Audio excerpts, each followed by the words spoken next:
Закона нету, свободы слова нет, люди работают на Москву. Нельзя там говорить о власти плохое. Я говорю все честно. Я не поддерживаю власть. Владимир Владимирович, продавайте коньки. А ты не боишься, что тебе за эти слова прилетит? Вот опять же, какого хрена у тебя такой вопрос вообще возникает? Прилетит мне или нет?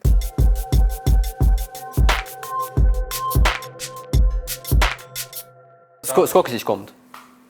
Мы вот это считаем, это как комната или как? Ну, как гостиная, да. Там, или... Гостиная, кухня. Гостиная, кухня и еще 2 комнаты, и все. Скромно. Это твоя первая, собственно, квартира? Ну, вторая там мне дарили в Чехии еще, но она, конечно, маленькая, там продали уже, переехали все. Вот. Ну, такая, это более такая уже полноценная моя квартира, я очень рад, что так. Почему? Есть у меня свое что-то теперь. Почему ты в центре не купил? Здесь поспокойнее немножко, мне так не особо нравится движуха. И инфраструктура в этом здании очень крутая. Там, знаешь, мойка есть, там магазин, химчистка всякая. Магазин цветочный, если на Кассипоре ловить, сразу покупать цветы. Вот, там садик внизу, там, набережная, знаешь. Ну, то есть погулять, так отдохнуть и до центра, в принципе, там 15 минут, 20. Сколько потратил на это? Больше 30 миллионов рублей? Чуть-чуть побольше.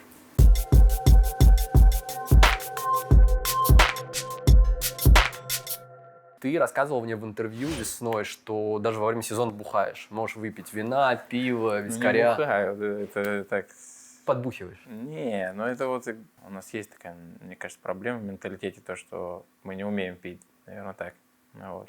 Много есть сторонников в спорте, которые именно агитируют за трезвую нацию и так далее. Но мне кажется, правильнее будет просто воспитывать культуру алкоголя какого-то. Можешь выпить там бокал или 2 вина вечером, с тобой ничего не случится. Или там жрать самогонку там, по 3 литра. Соответственно, немножко другое, разные вещи. Ну, вот, если, мне кажется, воспитывать, как правильно выпивать культурно, в этом не вижу ничего страшного. Я делаю именно так. Даже в отпуске? В сезоне. Но в отпуске делаю, как в моем менталитете. Но мы когда созванивались, ты говорил, что подожди, я пока отрываюсь, пока перенесем интервью. Как ты отрывался? Да. Ну что, мы гуляли, выпивали. На утро разговаривать с собой там, с квадратной головой. Зачем надо? Должна быть мысль свежая. Сейчас я более-менее человека вернулся. И Алиса в Риге была. Она тебе дает время, чтобы ты оторвался? Она мне дает отдохнуть.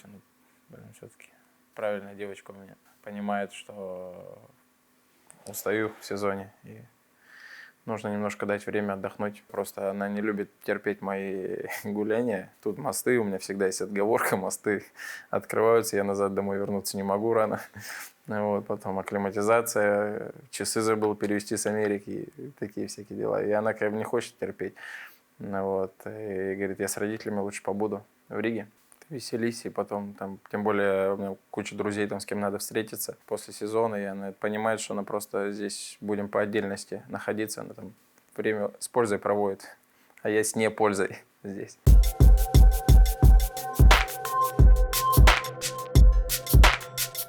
А с кем не поговоришь, считается, что Америка – это прям топовая страна для жизни. Там все говорят, сервис офигенный, даже там, кто на несколько дней приезжает. Ты можешь привести несколько примеров крутого американского сервиса? Ну, я не знаю, можно это отнести, там, грубо говоря, там мне нравится, как они делают бизнес, там нету у людей время, в которое они работают, или нету у людей время, в которое они не работают. Если человек понимает, что для него эта сделка важная, там, или, грубо говоря, банкир какой-то даже, да, у него есть график там, работы, то я могу ему в 2 часа ночи позвонить, он будет со мной разговаривать, там какие-то переводы делать, потому что я ему плачу там, какой-то процент, там, ему это выгодно и так далее. Они там всегда, бизнес у них превыше всего, наверное, и деньги не спят. Вот. Мне это нравится. Но не только в России, грубо говоря, там в Швейцарии, в какой-нибудь, тем более не так. В России еще более-менее, наверное, будет похоже на Америку. В Швейцарии вообще все в 6. У меня конец рабочего дня и до свидания. Вот. Ну, может быть, не все, может, я так попался, просто искали банкира в Швейцарии тоже так для разнообразия. И там такой, не такой сервис, как в Америке, грубо говоря. Там. Ты искал банкира там? Ну да, не нашел. А банкир, он прям за все твои бабки отвечает? Ну, не за все, я хотел часть какую-то туда, может быть. Ну, такая мысль была просто немножко, но пока отошел от этого. Ну, грубо говоря, чем он занимается? Инвестирует? Ну, инвестирует, да, во всякие ценные бумаги, может. И в итоге американец у тебя? Ну, у меня был американец, да, и до этого уже я просто хотел немножко яйца разложить по разным корзинкам. А в России не инвестируешь в какие-нибудь ценные бумаги? Ни в коем случае. Почему? потому что супер нестабильно, супер рискованно.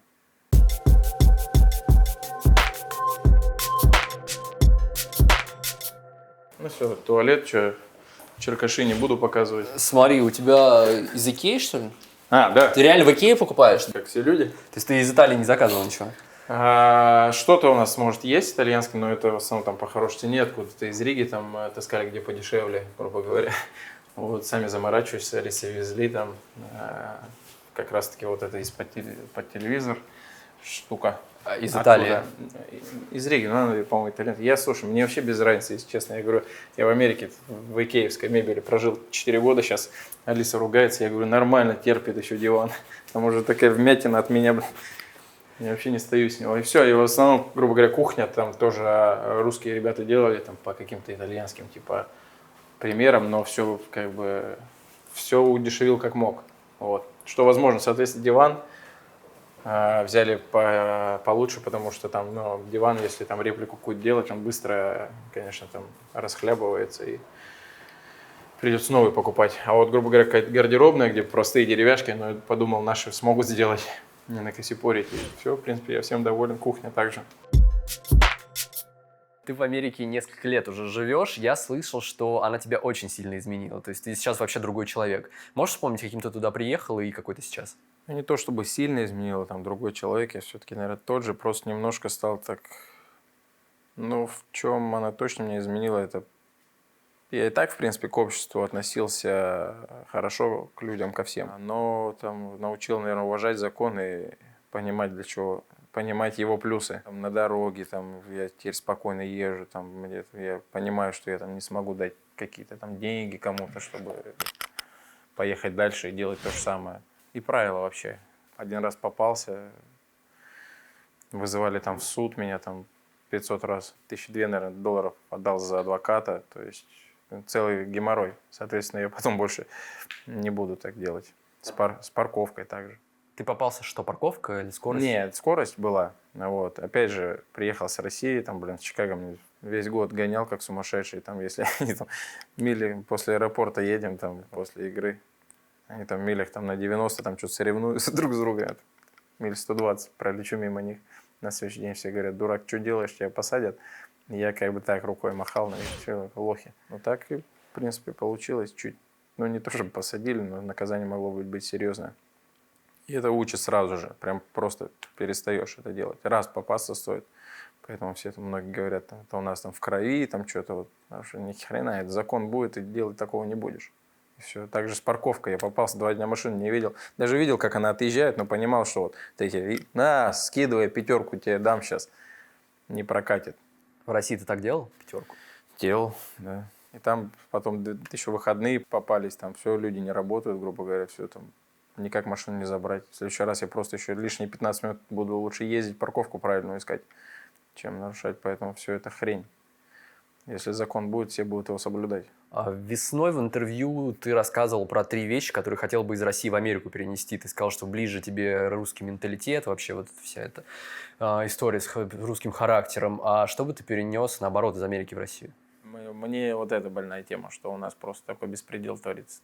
В этом плане и все. Закона нету, служб нету честных, которые проверяют там какие-то компании серьезные. Все везде там подкупают, что-то делают, поэтому мне это не нравится. От этого страдают люди обычные. Ну, в целом Америка лучше для жизни, чем Россия? В чем-то да, в чем-то нет. Мне все равно было бы, наверное, тяжелее там жить, потому что я все-таки русский человек и прожил здесь много. Привык к этой стране, мне все нравится, у меня тут родные, близкие, друзья. Но я говорю, опять же, у меня самая больная тема, что это беззаконие, что творится там. Свободы слова нет, никому ничего нельзя сказать, на какие-то минусы тыкнуть. Поэтому мне вот это больше не нравится. А в остальном все нравится, люди как бы. Но опять же, люди где-то иногда злые, да, но их тоже можно понять, что такая атмосфера сейчас в стране, что настраивают всех против всего мира и хочешь не хочешь, злым будешь ходить.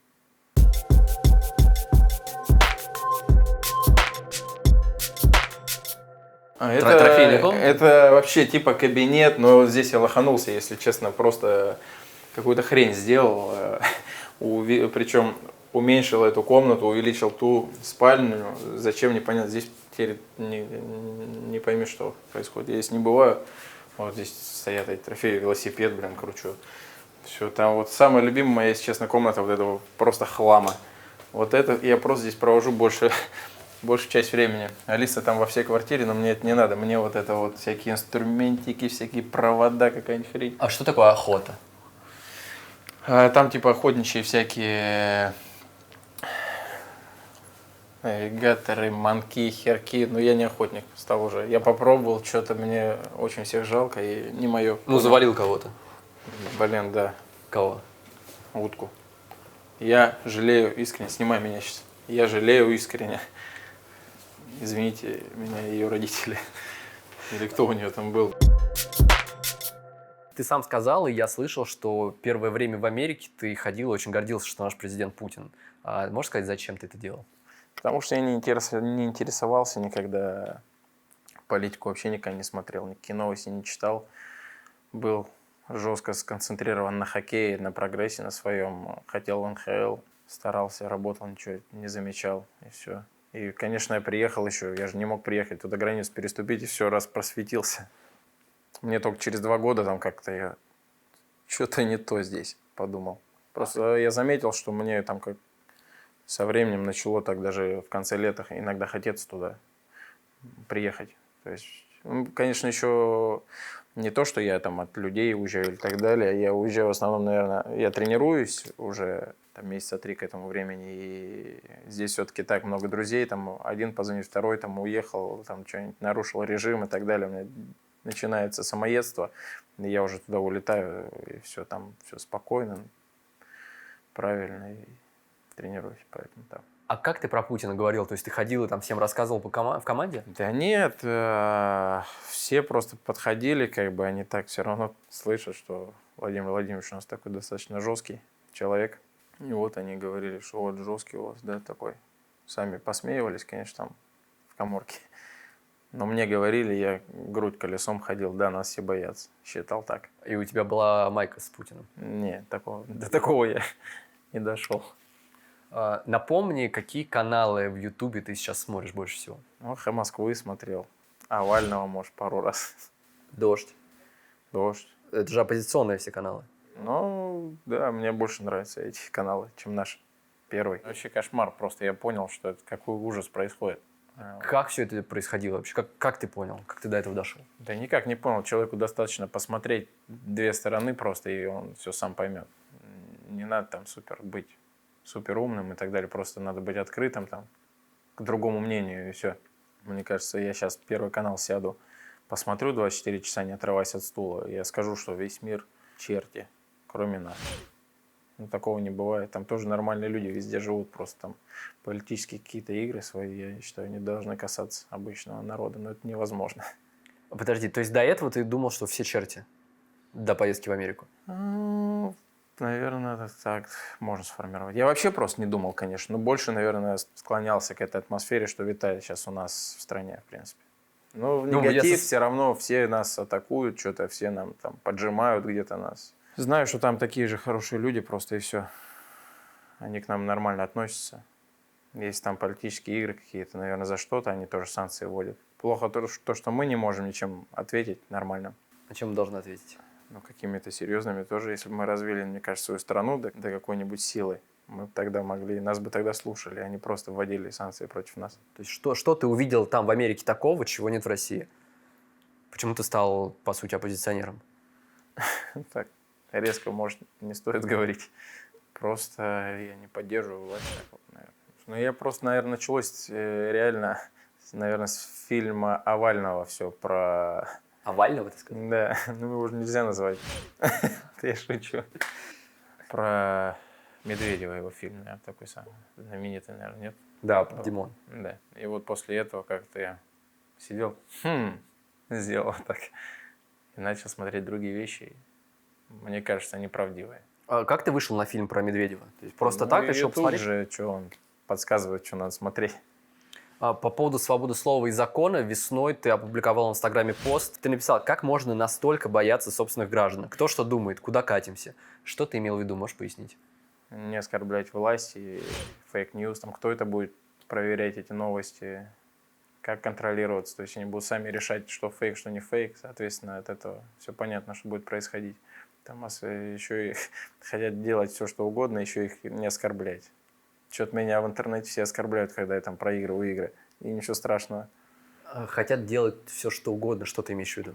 Не делают, если они же не всегда все правильно делают. Мне кажется, для этого журналистика и люди, и свобода слова как раз-таки сделаны, чтобы показать им другую сторону или показать на ошибки. Опять же, какого-то прогресса лишает, если тебе там конкуренции никакой нету, не так эффективен. Ну смотри, есть такая позиция, что очень много набрасывают на власть, пытаются расшатать ситуацию, все это идет со стороны Запада, там, со стороны той же Америки, и государство, как любое нормальное государство, должно как-то защищаться этому.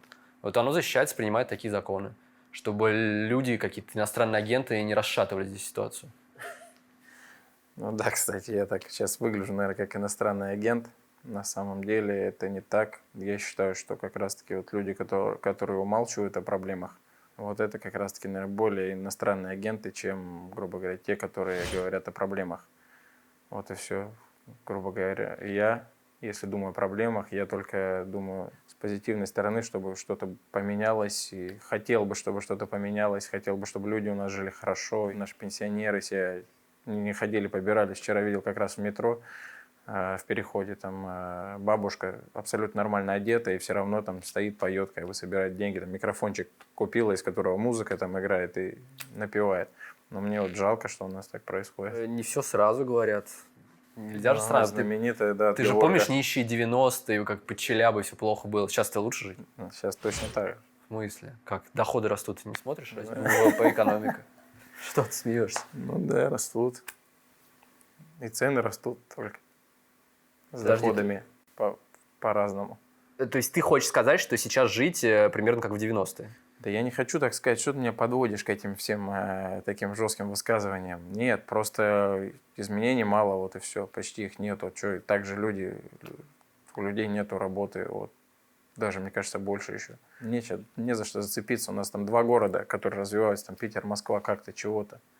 Остальные это, ну, блин, смешно смотреть. Я, говорю, жил там в Коламбусе, там даже не топ-10 городов Америки.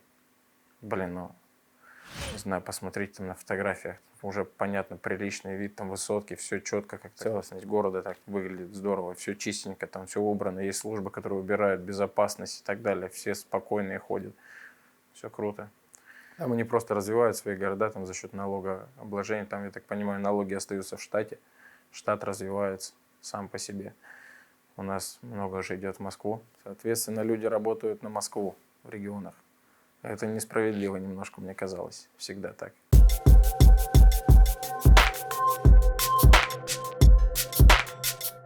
Смотри, это же копия прям Кубка Гагарина, Кубка да? Гагарина. Подожди, игрокам вот такие мелкие давали, что ли? Да, всем. Ну, это нормально, что огромного, куда ты там поставишь. Он тяжелый? Возьми. Я уж не помню, если честно. Да нет, он такой легенький. Не, он... Что самое странное ты отсюда ел, пил? Вот отсюда ничего, а из основного шампусик прибухивал. Я в Коркино привез, мы с пацанами, как цивильные люди, шампанского выпили из него и все. В Коркино все цивильные люди. Ну, часто же Кубок Стэнли, когда путешествует, такое вообще делают с ним. Ну да, ну блин. Сидят на нем, там кто-то, ребенок чей-то туда смотрит. А я переживал просто, если честно, больше за Кубок, потому что там я больше на изжоге был, что сейчас кто-нибудь там куда-нибудь унесет, разобьет, мне там потом дадут по щам. А это с чемпионата мира, да? Это нет, это тоже все КХЛ. Нет, вот. А, да. вот это да. Это за что? Ну, это, по-моему, лучший игрок команды на турнире. Что-то такое. Вот. А это кто тебе подарил? Да это в Чикаго делали такие штукенцы. Как бы там фанатам просто бесплатно раздают, и я там спер немножко себе. Ну все, тут так. Подожди, а это что такое? Норвегия? А, вот эти первые шайбы мои там в сборной, там первый хэт-трик, там все эти всякие такие дела. Первый гол в КХЛ там и так далее. Вот Харламов трофи важная. Лучший русский игрок в НХЛ был когда-то. Что ты думаешь про Путина? Ну, я думаю, что он уже не понимает, где хорошо, где плохо. Мне кажется, ему психологически уже не совсем так просто трезво оценивать ситуацию. Потому что много людей, которые говорят ему вещи и подводят ему к правильности решений. Если все будут ходить и говорить 20 лет, что какой ты молодец, все правильно делаешь, что будешь видеть свои ошибки, что ли? Как ты будешь их видеть? Грубо говоря, в Америке есть такое, что есть 2 срока по 4 года, и все, невозможно вернуться к власти. Круто, сделал там пользу для страны, для своей, максимальную. Не оброс еще ничем. И ушел спокойно. Пришла молодая кровь, еще сделала позитива. Но мне так кажется. Я это не говорю из каких-то там своих личных выгодных моментов, каких-то, которых нету. Просто я за людей, чтобы у всех было все хорошо, зарплаты росли у врачей, у учителей. Всякие балерины не говорили, или кто она вообще-то, Волочкова, что кому не нравится, могут уезжать из страны. Вот вам сейчас лучше живется, чем жилось раньше? Или раньше было лучше до президента Путина? Вот скажите. Вы даже не дожидаясь вашего... Вы мне вот хотите сказать, что что-то не так. Мои хорошие, все, кому здесь не так, вставайте и выезжайте в другие страны. Живите там. Это же бред полный. Уже поуезжали и так все основные мозги. Поэтому я считаю, что такого не должно быть. Должны все вместе мы развиваться и делать правильные вещи. Должен быть закон, который будет для всех. Вот у меня Алиса вчера опять встала там на дорогах, все опять перекрыли, тут форум, не форум. Молодцы, они тут ездят, а люди с работы едут, уставшие к своим семьям. Они должны стоять, ждать, пока он проедет. Выезжай заранее тогда. Из твоего длинного спича я понял, что ты считаешь, Путин засиделся у власти. Ну да, наверное, так. А можешь назвать основные претензии к нему?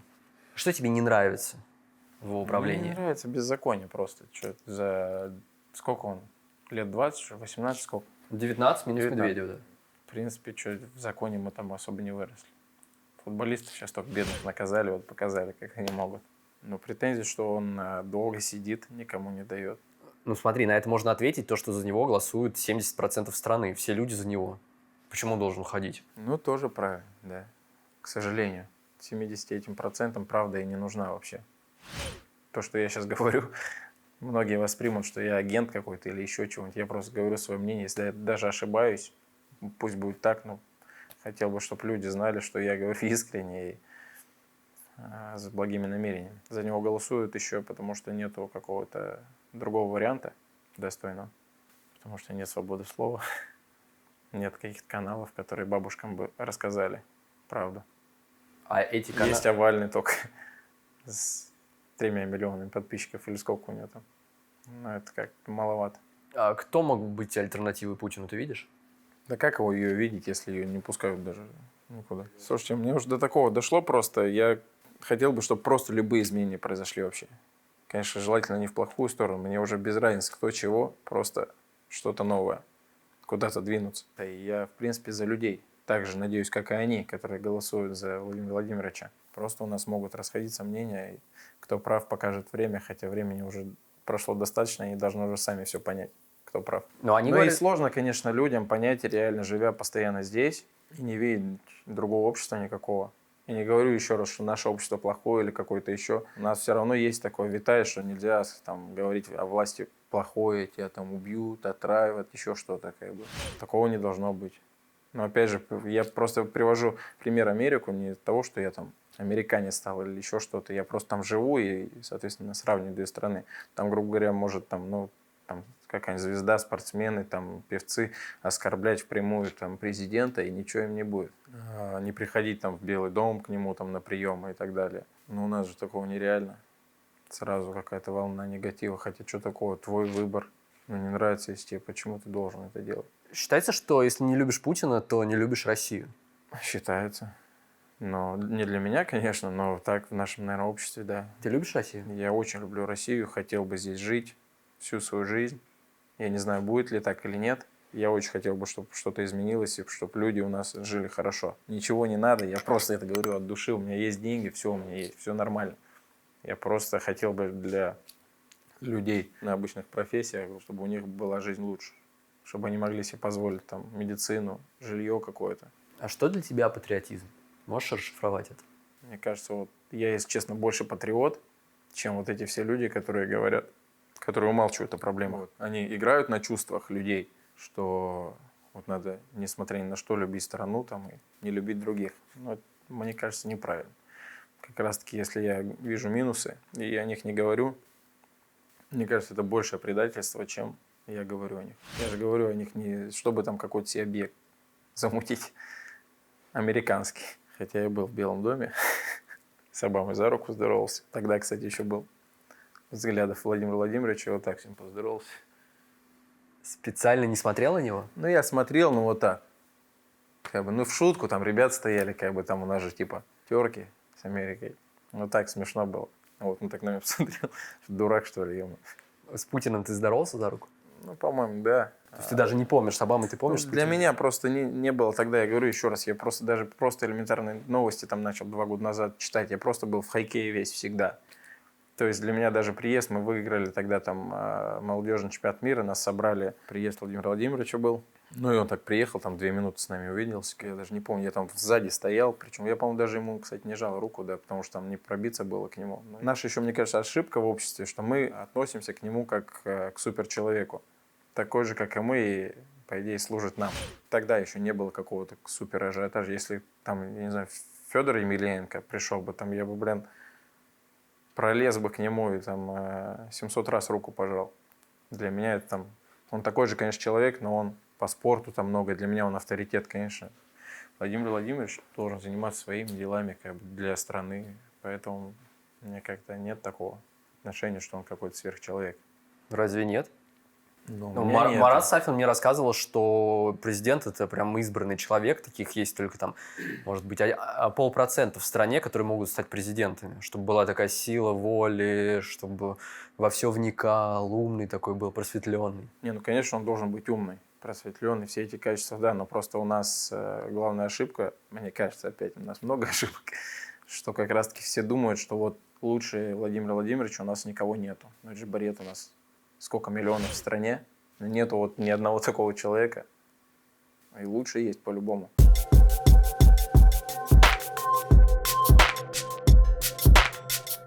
И Так у тебя что- спальня еще есть, да? спальня.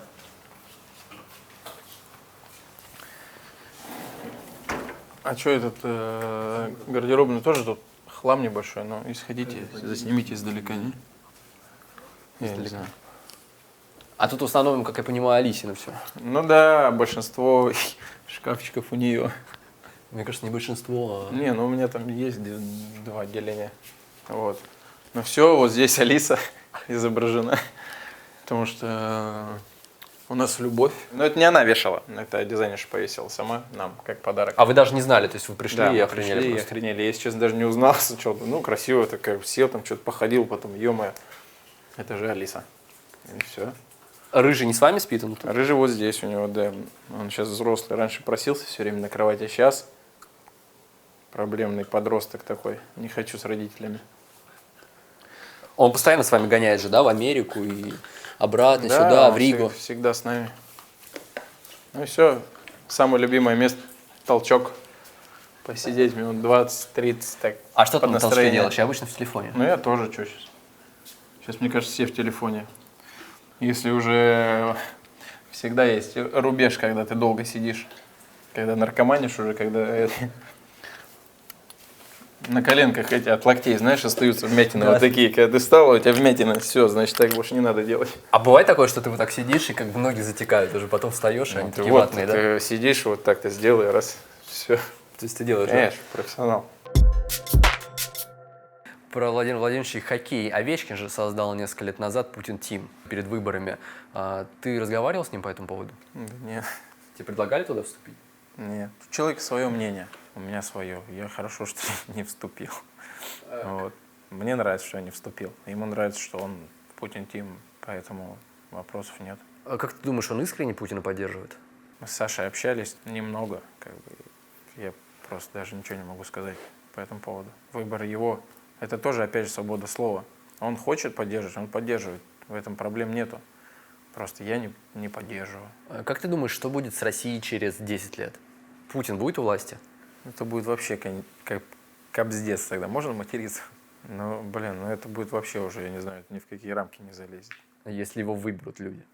Вот я уже сейчас злюсь просто от твоего вопроса даже. Я не знаю, я хотел, чтобы люди так не сделали, и все. Люди спросят, что он живет в Америке, а тут Смеются они.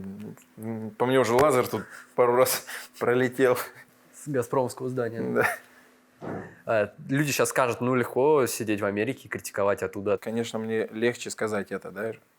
Но опять, с другой стороны, мне кажется, уважение какое-то должно быть ко мне, потому что у меня есть деньги, все эти дела, и я бы мог вообще сидеть в тряпочку и молчать просто, и радоваться, что моя жопа в тепле. Я это говорю как раз-таки для этих людей, чтобы были какие-то изменения.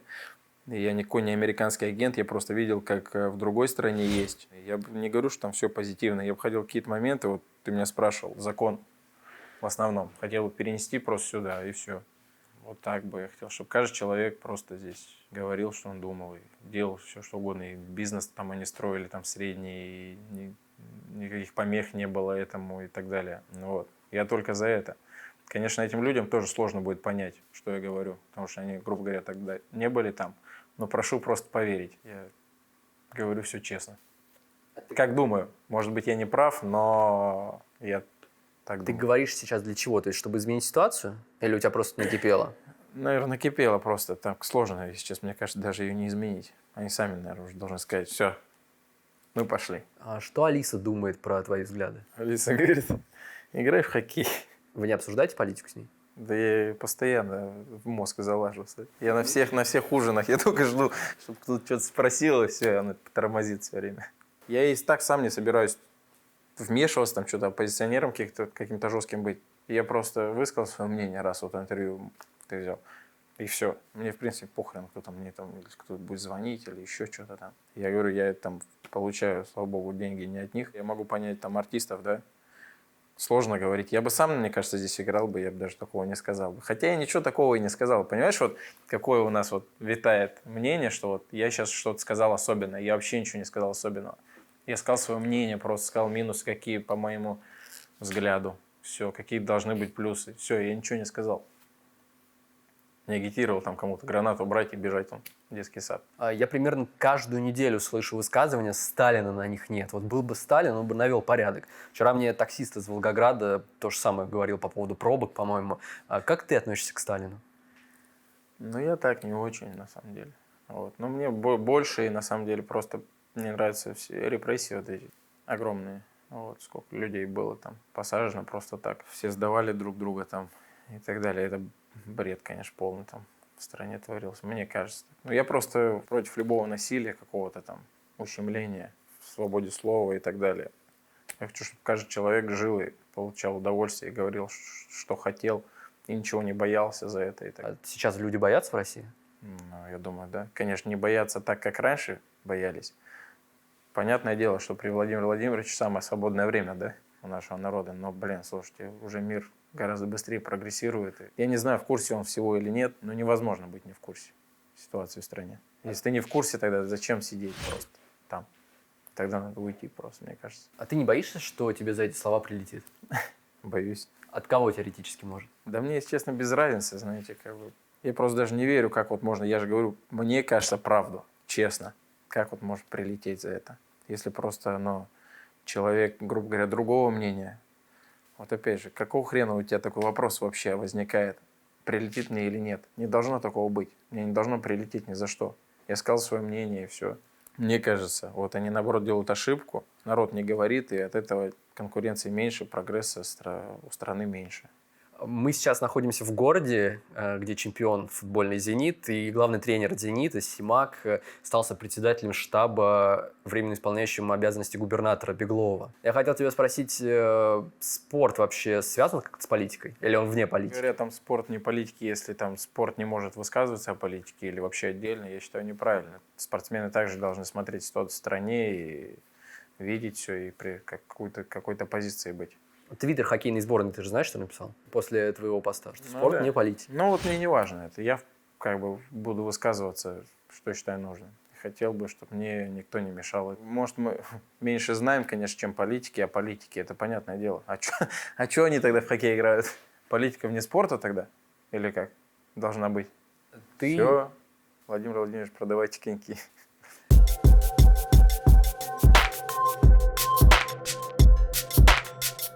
До интервью ты сказал, что хочешь рассказать про фонд. Что ты имеешь в виду? Мы с Алисой собираемся сделать фонд. Я не знаю, как это фонд, не фонд назвать. В общем, у меня есть отведенный $1 миллион. Вот. И мы хотим заинвестировать его в ценные бумаги в Америке. В среднем получается 8% где-то заработка каждый год. И вот эти 8% мы будем раздавать, от года зависит, либо больным детям помощь, либо семьям каким-то, детдомы какие-нибудь, либо еще очень больная тема пенсионерам, вот, помогать. Это, конечно, будет, если раздавать пенсионерам, всем не раздашь по рублю, да, будем где-то тысяч по 15-20 отдавать. Вот мы просто еще пока это на начальной стадии, все не понимаем, как система отслеживать пенсионеров и так далее, находить, с ними же еще не связаться никак, они же будут говорить, сейчас НЛО прилетит, деньги будешь давать им, будут убегать от тебя. Вот. Как-то надо это все так системизировать. Ты хочешь сам фонд открыть или ты будешь вкладываться там в существующие? Я не хочу, да, вкладывать в существующие, но это опять же, я не буду весь $1 миллион отдавать сразу, потому что он сразу сгорит. Я как раз каждый год будем направление, может, где-то менять, корректировать и... В основном, наверное, первое, раздадим пенсионерам какие-то деньги. Подожди, каждый Может год быть, начнем с Коркина, с моего родного города, там раздадим людям. И каждый год там со своей зарплаты буду добавлять туда, инвестировать больше, там, по 100 тысяч и так далее. Я просто, почему $1 миллион, потому что я когда в Чикаго играл, выполнил бонусы, и там за последнюю игру до этого я как бы себе сказал, что если я выполняю бонусы сейчас в этой игре, то я 500 тысяч там. Бонус был там 1,5, где-то 2 миллиона, по-моему, долларов. И я 2 года подряд бонусы эти выполнял. И по 500 тысяч себе говорил, что буду отдавать людям. Просто как-то вот не дошло. Вот сейчас хотим серьезно этим заняться и уже отдавать деньги. Ты недавно публиковал фотографию с дедушкой. Это в Питере же было? Нет, я опубликовал старую фотографию. День рождения было. Он любит это. Славы чуть-чуть. Он говорит, мне 80 лет, выставит, пускай все знают. Вот. Так что у него есть там ВКонтакте, сидит там на компьютере, комментарии почитал, там, наверное, поревел. Серьезно? Чуть. Да я сам даже читал в Инстаграме, да, мне так слезы накатываются. Он приезжает сюда, в Питер? Я ему купил квартиру здесь с бабушкой. То есть он не здесь живет? Не, он не здесь, у них есть своя квартира с мамой в доме, чуть подальше от меня. И все у них есть, они приезжают здесь, живут там полгода у себя в Коркино живут, то есть свобода выбора. В Америке ты рассказывал, что когда тебе исполнилось 3 месяца, то родители просто отдали тебя на воспитание к дедушке и бабушке.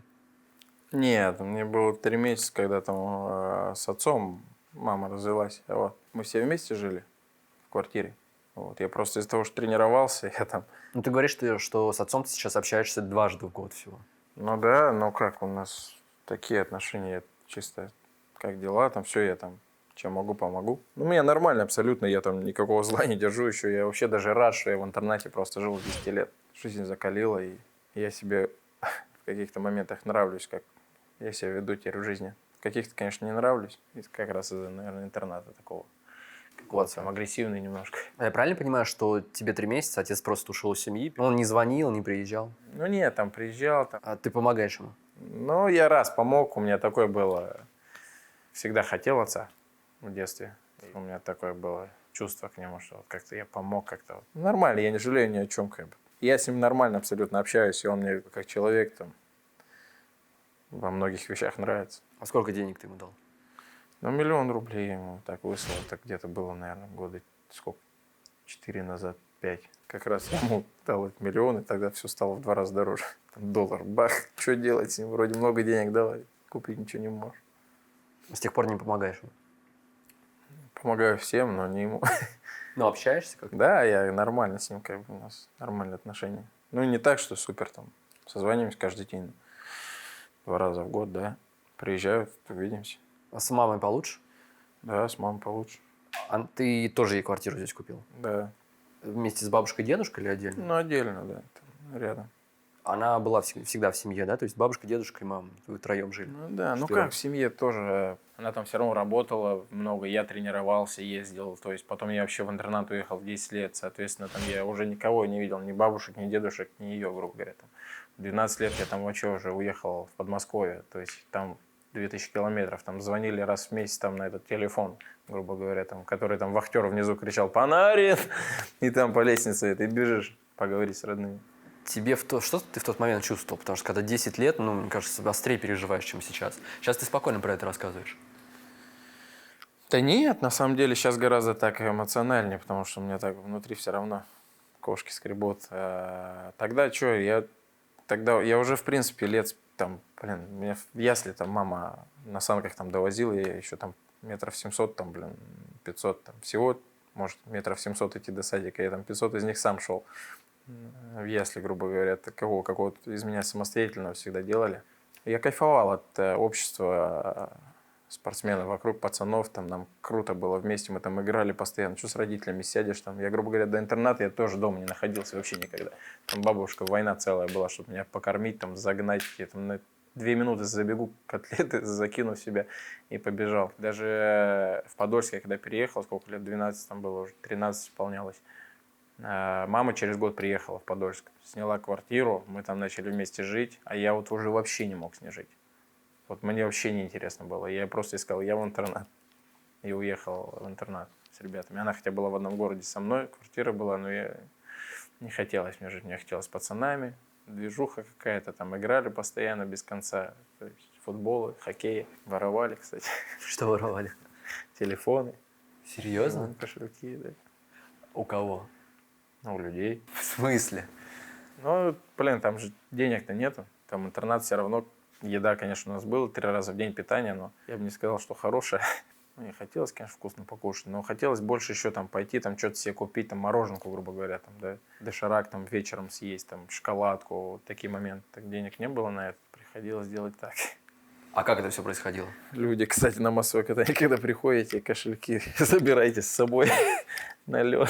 В общем, массовое катание было, а мы были спортсмены же, там в этом же стадионе занимались, и нас там все знали, то есть доступ там к льду у нас был. Начиналось все из интерната, то, что там боксеры, борцы были, то есть на 2 минуты оставляешь телефон в комнате, все, его не будет.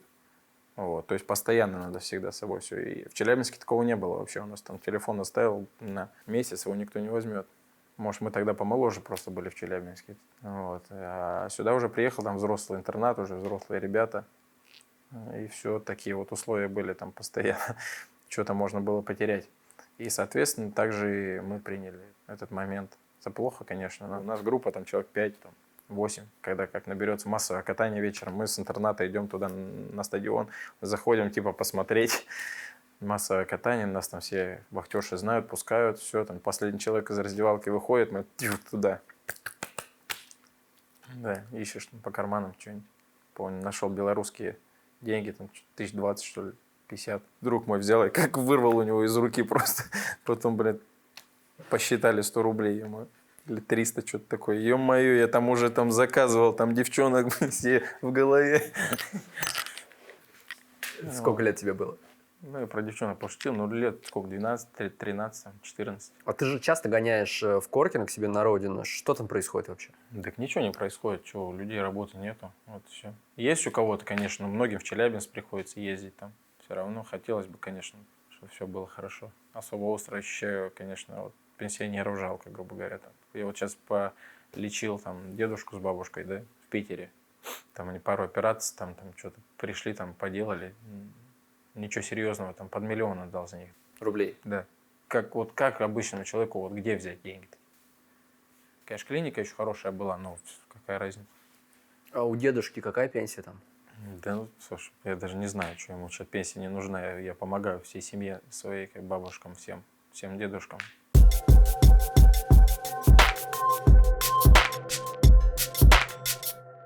Как раз вот на воду, в 2 раза дороже были квартиры, и я посчитал ненужным это. Растрата такая, там прийти, не смотришь никогда туда. Тем более в Питере погоды хорошей мало, и там, грубо говоря, эта речка там выглядит коричневой. А это же Нева или какой-то Малая канал? Невка это, по-моему, так? Вот. И все, и я просто посчитал, нужно лучше там, грубо говоря, побольше квадратов, что именно пользуюсь чем. Вот. Чем, грубо говоря, там вид, да, показать друзьям, вот смотрите, я живу и все, сам там. У меня был такой опыт в Чикаго, я взял себе с видом на воду квартиру, думал, там кайфовать буду все время, там наслаждаться видом, но через 2 недели жалюзи даже не открывал. То есть там в PlayStation играл, сидел, и, то есть за это платить деньги не готов. Я слышал, что в раздевалке у тебя в каждой команде перед твоим шкафчиком или в шкафчике стоит иконка. Это правда? Да. Почему? Что, ты религиозный человек? Ну, я, да, религиозный, но не такой, как, наверное, вот, не фанатик там, и, грубо говоря, там батюшки из церкви я, конечно, не перестал верить. Но у меня там, я с Богом сам как бы общаюсь, как с высшей какой-то силой, и у меня свое. Я там, грубо говоря, не верю в то, что батюшка в церкви знает больше, чем я. И у него есть как телефон, там он созванивается по пятницам с Богом и как бы передает информацию. А у тебя был какой-то собственный батюшка, к которому ты ходил? Не собственный, а просто я раньше там, когда в Sky играл, там, грубо говоря, мог прийти к батюшке и поговорить с ним о чем-то. Это какой-то командный батюшка был? Нет, там обычный, грубо говоря, я на службу пошел, там после, там, я мог подойти, там, сказать о своих каких-то проблемах. Конечно, легче, кстати, когда ты кому-то сказал, там, если ты в это веришь, он тебе там что-то ответил, ты, все, я нормальный человек. Но так что-то в последнее время я перестал верить. А почему ты разочаровался, перестал верить? Я не то, что разочаровался, я просто так как-то логически не совсем понимаю, как у него ближе связь, чем у меня.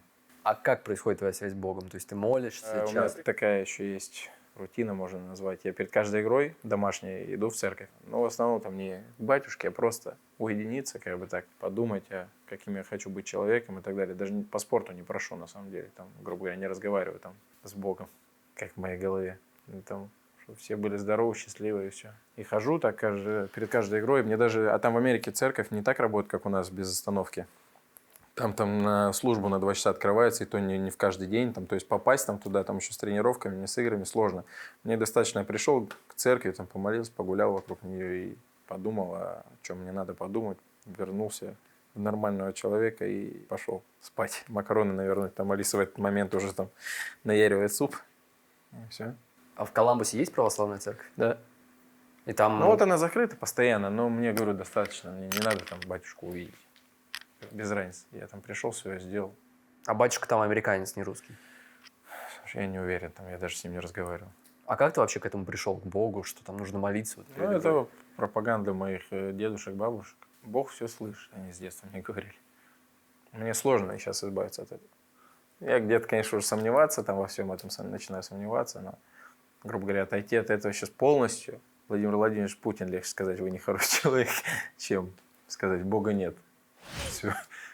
Конец жизни-то это мой будет. Ты считаешь, что он тебе помогает? Я понимаю, как бы это немножко выглядит странно, но мне сложно как бы сейчас изменить себя. Потому что все детство мне показывали одну сторону. Мне не говорили, что есть выбор. Вот смотри, вот так, можешь в это верить, вот можешь в это. Есть вот так и все. Конечно, у меня в подсознании сидит, я даже как бы рисковать не хочу сейчас, что-то менять в своей жизни. Мне живется прекрасно. С другой стороны, я всегда могу прийти в церковь, если мне плохо, мне там станет легче. Я, если честно, не знаю, люди неверующие, как они переживают проблемы какие-то. Я, грубо говоря, там в себя ушел, там что-то разговариваю со своим Богом в голове у себя. И где-то там есть типа на что надеяться, а как люди неверующие. Хотя вот Познер живет, нормально все у него. А другие ритуалы, связанные с религией, у тебя есть? То есть только в церковь ходишь или что-то еще? Может, иконка где-нибудь у тебя там под формой? Не, под формой нет, у меня дома стоят иконы там в Америке. Но я 3 раза в день хожу, крещусь. С утра, днем и вечером. Слушай, ну это больше, если честно, я это делаю, чтобы просто оставаться там. Я чувствую иногда, когда меня там повело, грубо говоря, там все равно хоккей, там какая-то узнаваемость есть, там деньги, да, там иногда мозг туманит, и начинаешь делать всякую хренотень. Вот когда понимаешь, что уже куда-то не туда идешь, как раз есть такие дни, когда я пришел к церкви, там концентрируюсь на своих каких-то проблемах, чтобы их меняться там как человек и становиться лучше и так далее. Больше мне как бы стыдно за, грубо говоря, грубость людям, потому что я иногда там могу накричать на кого-то там. Потом прихожу в себя, на эмоциях это сделаю, становится стыдновато за себя, и вот иду в церковь. А в машине у тебя тоже, как у таксистов, 3 иконки? Не. Хотя было раньше. Чуть-чуть заработал, сразу купить по максимуму, что могу. Вот сыграл в СКА, там один плей-офф дали там что-то 6 миллионов рублей. Я на эти все 6 миллионов купил себе машину, Porsche Cayenne. Потом не мог квартиру снять просто в Питере. Я летом купил, еще зарплата нового сезона не начала приходить. У меня не было денег на квартиру снять. 80 тысяч рублей там квартира стоила снять. Не было денег. Конечно, насколько надо быть дятлом, чтобы пойти купить этот Porsche Cayenne, когда у тебя просто на последние деньги. И вот показать, я крутой. Нахрен это надо?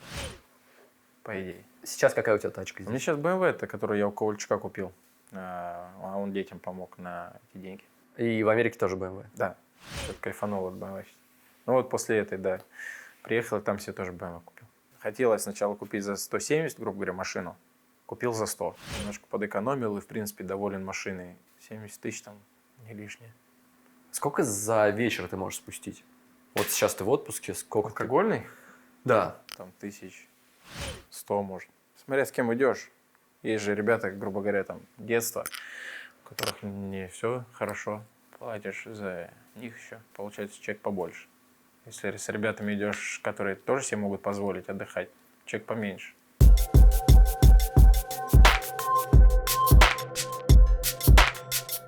Я слышал, что сейчас к тебе должна прийти учительница английского. Так, И ты спешишь. О, через 5 минут. Через 5 минут. Да. А расскажи вообще, как ты решил заняться английским? Ты же сказал, что ты вообще не... Первый раз сейчас это будет за 4 года репетитор. У тебя в Америке Да. был, и сейчас... Никого Нет. не было. Никогда. Подожди, ты же сказал, что вроде начинал. Ну, я их обманывал там по НХЛовские клубы. Я говорил, что я учу. А сам в PlayStation играл. Они все время говорили, ну что ты там учишь? Я говорю, да, мне по скайпу там учительница звонит из России. Ну, соответственно, я так не делал. Сейчас вот все, собрался, вот говорю, блин, как пойдет. Первый раз нервничаю. Больше, чем перед интервью. Девочка будет или мужчина? Девушка. А ты по-английски вообще что-то можешь сказать? Как ты разговариваешь? Ну, я разговариваю на колхозном. Вот, все. Ну, ты знаешь времена, что английский. Ну, да, ну, выпью, вообще все знаю. Вот, но в сезоне не пью, поэтому разговаривать ни с кем не могу. Летом в интервью по-английски приходите брать. А что тебя вообще заставило начать учить Ну, английский? уже, блин, хорош позориться им. Я говорю, моя, конечно, ошибка, что я не учил его. Все как на хоккее сконцентрировался и как-то все. В сезоне, опять же, сложно учить. Я просто такой человек, еще обычно нужно концентрироваться в тот момент, когда сидишь с людьми, общаешься.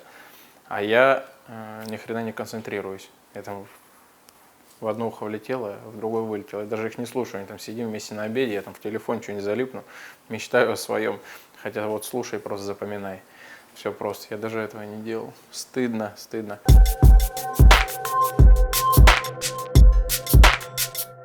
Артемий, в нашей программе есть еще и конкурс. Его суть в том, что мы даем задание зрителям, они оставляют комментарии под видео на YouTube и выигрывают деньги. В данном случае это будут твои деньги. Давай сейчас тебе коротко расскажу суть конкурса.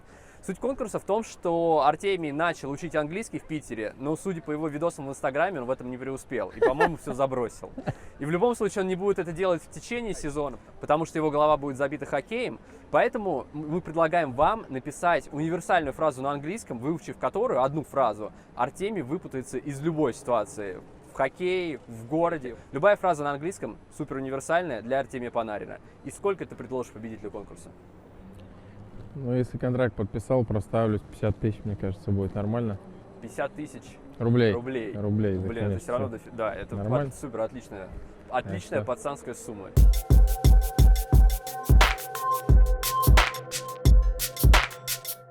Артемий, вся страна, вся Россия следила за твоим переходом, считала миллионы, переводила их в рубли, думала, что сейчас выберешь команду и сразу Кубок Стэнли возьмешь. А в итоге Рейнджерс. И знаешь, что люди пишут в комментариях? Так. Что Панарин каблук, что Алиса за него клуб выбрала. Что ты им ответишь? С вертушки бить надо таким людям, на самом деле. Это шутки, но это все не так. Я лично, на самом деле, когда уже была такая серьезная ситуация, еще не было определенности никуда. У меня сердце лежало в Рейнджерс, но по деньгам другой клуб, полтора где-то миллион, наверное, перебивал, там чуть поменьше. Вот. То есть сейчас у тебя 11 миллионов 600, а платили бы 12 600. Ну, там 12,5. Были предложения тех команд, которым как-то вот не совсем, мне самому туда хотелось. Вот. И, в принципе, мы сидели уже там последний день, там уже как бы надо было принимать какое-то решение. И, в принципе, я позвал Алису к агенту там домой тоже, мы сидим вместе, принимаем решение. И я ее спрашиваю, что думаешь? Она, в принципе, назвала другой клуб.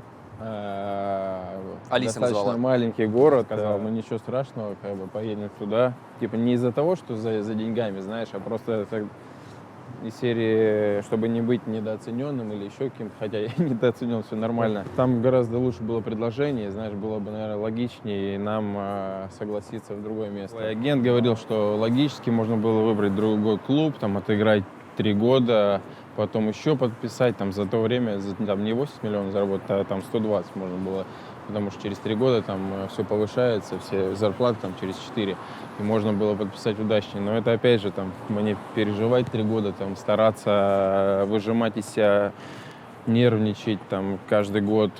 Плохо я хорошо сыграл, как бы, не было бы определенности, как сейчас, на 7 лет. И, в принципе, агент предлагал, что можно было воспользоваться, конечно, тем вариантом. Он, в принципе, такой достаточно соблазнительный. И Алиса не повелась ни на какой Нью-Йорк или еще что-то. Она сказала, поехали туда, купим дом, все равно будем счастливыми, будем радоваться жизни, и все будет хорошо. Я посидел, послушал и просто сказал, нет, все равно мы едем в Нью-Йорк. Предложение было 11. Вот, получается даже полторашка, да, разница. И я сказал Полу просто агенту моему, чтобы он просто выжимал от Рейнджерсов и все как мог, все, я больше никуда не пойду, я пойду в Рейнджерс, и он все-таки позвонил, еще 600 выбил. Так что Алиса, еще раз говорю, проявила себя молодцом.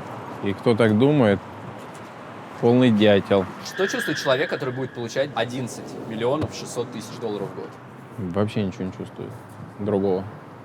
Моя жизнь не поменяется. Меня все хватало, и уже, когда я играл в СКА, 30 миллионов рублей, мне все хватало, я уже даже не знал, когда зарплата, поэтому я вообще, если честно, не понимаю, там, куда народ бывает тратит деньги, там, а зачем ждут зарплату. Выбивал еще 600 тысяч? Ну, слушай, деньги это все равно важно в какой-то степени, свобода, там, куча возможностей каких-то. Конечно, это не самое главное, но почему бы нет, когда возможно. Это будущее, все равно какая-то стабильность и независимость. Ты сегодня уже повторил, что Нью-Йорк в твоем сердце, а почему такой город? Почему этот город? Я не знаю, там мне очень нравится атмосфера вокруг хоккея, энергия этого города. Там есть районы, насколько я знаю, такие более спокойные, то есть там не обязательно прям в движухе жить.